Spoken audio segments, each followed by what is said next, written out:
The rain tapped steadily against the windows of the small radio station on the outskirts of town, where Brandon had worked the night shift for almost 5 years. Midnight was his favorite time to be on air. The world felt quieter, the listeners fewer but more loyal, and the sense of intimacy stronger. His voice carried through the empty streets, reaching the sleepless, the lonely, and the truckers driving long highways. He liked to believe he was keeping them company. That night, he shuffled through his playlist, introducing tracks with his usual warmth. The clock on the wall ticked toward 1 in the morning when the phone line lit up. Brandon glanced at it, a little surprised. Calls were rare this late, but he answered without hesitation, eager for a break from the monotony. Nightfall FM, you're live with Brandon. What can I play for you? He asked cheerfully. There was a pause, a soft crackle of static on the line, and then a voice spoke. It was slow, deep,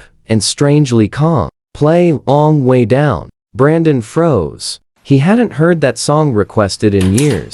It wasn't on the regular playlist anymore. The voice felt oddly familiar too, though he couldn't place it. Shaking off the unease, he promised to find it in the archives and asked for the caller's name. The reply came after a long silence. It doesn't matter. You'll remember soon. Then the line clicked dead. Something about those words tightened his chest. He brushed it off, telling himself the caller was probably just trying to sound mysterious. He dug through the old stacks of CDs until he found the requested track. The cover was faded, and the disc bore scratches, but it still worked. He loaded it into the system and introduced it to his audience with a chuckle. The opening chords filled the studio, and as the song played, Brandon leaned back, sipping coffee. His eyes drifted to the framed photo hanging by his desk, an old snapshot of him and his best friend, Marcus, who had died in a car crash a decade ago. They had loved that song. In fact, it had been playing on the car radio the night Marcus died.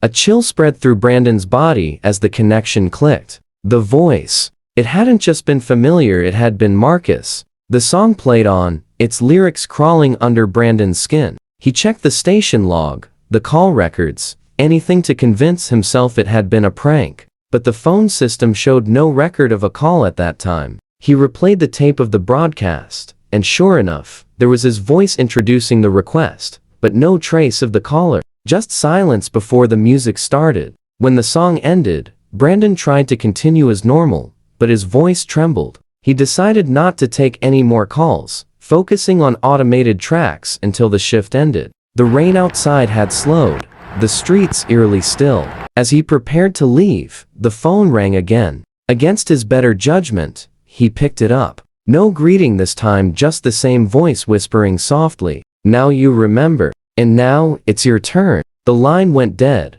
and the studio fell into silence, broken only by the faint hum of the equipment. Brandon glanced at the clock on the wall, and his stomach dropped. The hands pointed to 3:17 a.m., the exact time Marcus had died all those years ago. And as the realization sank in, the power in the station flickered.